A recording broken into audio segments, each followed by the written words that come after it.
Thank you very much, and thank you for coming today. NCLS Research has been built over many, many years on collaborative partnerships. What I want to share with you is actually saying we come with a posture of love to listen well to our neighbour, to our community. That's what this session is about, in order that we as followers of Jesus can connect with our community more effectively. We're giving preferential treatment to their voice this morning, even when it is uncomfortable, even when we're not sure we agree or we feel that what they're saying is unfair, but we come with a spirit of love. So let's come to that relationship between church and community. Well, it's complicated. We have been tracking a question over many surveys of the wider community, just on the basic question of, is religion good for society? And in Australian community surveys, which we've been running for many, many years now, we've repeated this question. The situation last week in our 2019 Australian community survey, this is hot data. Last week, 4 out of 10 Australians said religion is good for society. Where that leaves us is 36% who are neutral or unsure, about the same number are not sure, which leaves a remaining 23% who say religion is not good for society. Now, one of the things you'll see in the chart is when you track things over time, it's useful to watch the trends. When we first, most recently, I've put the 2016 figures up here, which is 39%. In 2018, it dropped dramatically to a 33%. And what we were saying last year in our summit was we have had an extraordinarily hard blow in terms of how Australians view religion. We asked a question about Christianity and the numbers are about the same. So we can't hide behind, oh, they must be talking about those other religious groups. It was the same for the Christian groups. 2019, last week, that figure went back up. So what you see is this is quite a volatile issue. That attitude is volatile. And you just think back, what was happening in 2018 that perhaps may have affected the view of religion in society? Be aware of that with some of this attitudinal stuff. It's why it's important for researchers to continue to check in and continue to listen. But that is the story at the moment.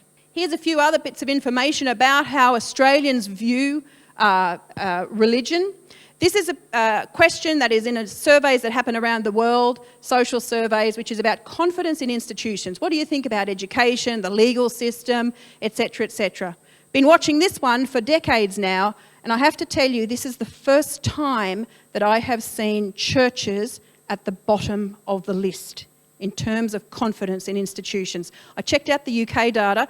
They've still got Parliament below churches, so the Brexit factor has just pulled them to the bottom, but it wasn't that churches were that much higher. When you ask Australians, religious leaders should not try to influence how people vote in elections. 64% of Australians strongly agree with that statement. When the question, do you think that churches and religious organisations in this country have too much power, or far too much or too little power, 51% said too much or far too much power, that they see us as having too much power.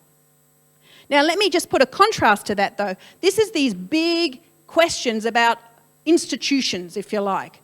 When you ask Australians quite a different question, what is your personal attitude towards members of the following religious groups? And they ask questions like Christians, Buddhists, Hindus, Muslims. Here's the Christian group, okay? When you ask, what about your personal attitude to another person of that faith? You see that figure there? 88% are positive or neutral. So against that very tough message, you have this, oh, it's not the person, it's the institution. When we ask about roles for churches in society, again, this is from data collected last week in our Australian community survey of all Australians. What you can see there is, well, what do you think churches should be doing? The top 3 groups there, what I've got in green there, top level, support the poor, encourage good morals. Oh, don't tell me what to do, but encourage good morals in society. And could you do that rites of passage stuff? Nice weddings, nice funerals, baptisms, etc. These are the top reasons that they think churches should exist.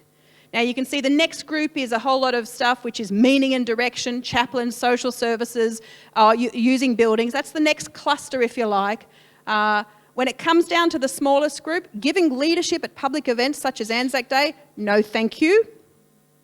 Converting people to faith, no, don't do that. That's not what you're supposed to be doing. And giving public comment on political issues, 11% think that churches should do that. Now, let me say, I think there are moments and times when we are called as churches, as church leaders, to speak the prophetic word. Despite what they tell us, there are moments when you have to speak truth to power, when you have to advocate. So just because they say, shut up, that may be a conversation that churches have to have and continue to advocate on key issues. True religion is looking after the widow and the orphan.